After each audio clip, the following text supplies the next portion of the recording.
Batool, Kabul, Afghanistan, September 2021. It is 1 a.m. I hear a voice message pop up on my WhatsApp. It is in one of the groups that participated in the latest protest. I play it. The voice is trembling.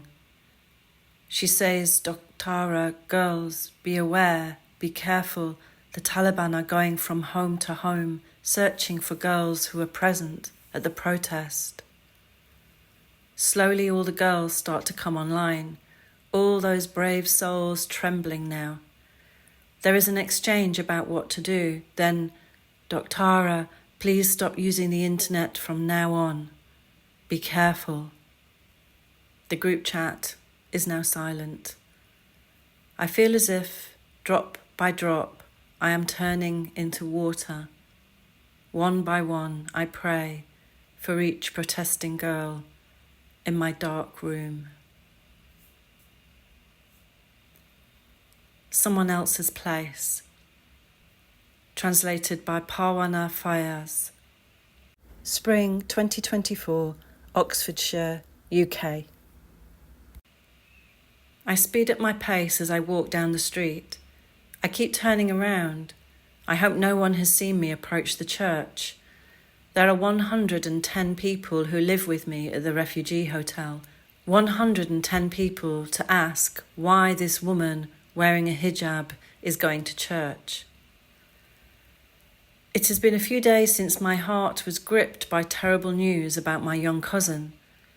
The last thing I remember of her was the happy little face of a hopeful person. I remember she would forego every small treat so that she could save up for a laptop. She wanted to become a computer engineer, but one day she disappeared. 10 days later, her body was found floating in a dark, cold stream in the back streets of Kabul. Since that day, I have wanted to cry. I wanted to go somewhere far away from the people around me and scream with tears that would not be staunched. I would scream for losing Marina, my homeland, and all things lost. I want to break this grudge that has been trapped inside my throat for too long, holding back an angry wave of the sea. As I get nearer to the church, my heart beats fast. I feel as if something is tied around my legs, something so heavy that it does not allow me to take a step further.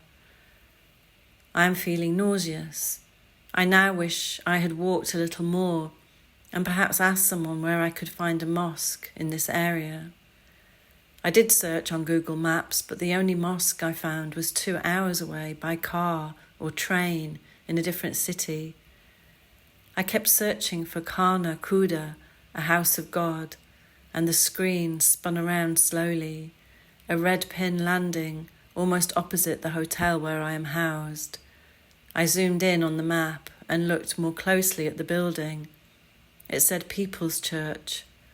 I told myself, if I do not go to God's house today, my heart will burst out of my chest.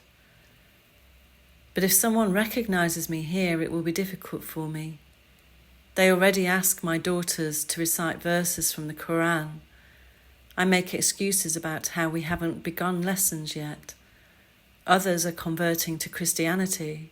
I am simply a Muslim woman seeking refuge in a church. I remember I always went to the mosque with my mother. After the end of the prayer, the mullah would preach over the loudspeaker about the suffering and torment that God brings to sinners. In that way, he scared people with the wrath of God. My mother would cry, covering her face with a veil. I don't think she was crying because of her sins. She was crying primarily because of my father's debts and her grief for her younger sister, who died very young while giving birth. Now I also want to go to the mosque and cry out all the loss and suffering I feel deep down. I do not know why I have not looked for a mosque before now, since I have lived here some time. Maybe I did not feel the need for one.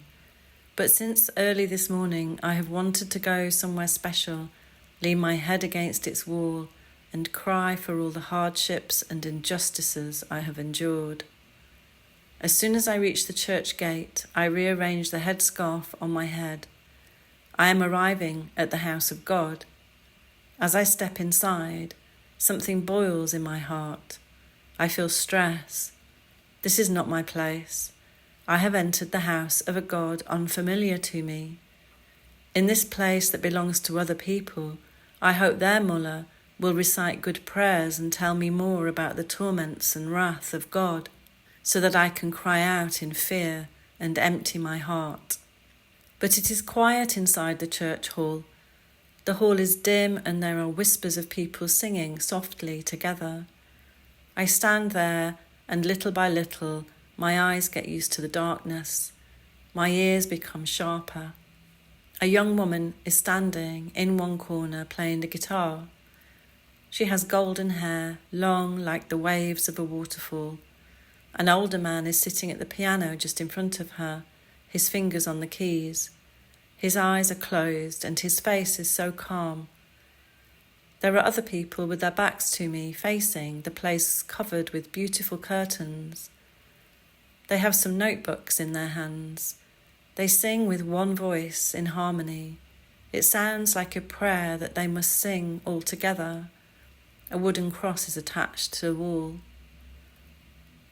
I sit much further back on the chair nearest the door. I am welcome here, but I am not part of this place. I listen to the words these men and women sing in unison. I listen and listen. Slowly my body's trembling calms and the grudge in my throat does not exist anymore. There is no mullah's voice, nor lessons to scare us about the torments and wrath of God. There is only the echo of powerful words that are sung about hope and love. Words are sung about sunshine, kindness, and gratitude for the existence of Christ. With all my being, I keep listening to the prayers. This is so hopeful. I feel lighter inside. I can almost feel the cool breeze on my face.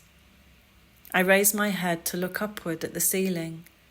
It is filled with images of white angels with wings on their backs, holding a baby in their arms. I feel this sudden urge to rise from my seat, repeat the words of the prayer out loud. I close my eyes, tears sit silently on my lashes. Prayers form in my heart for my country's liberation and my people's freedom.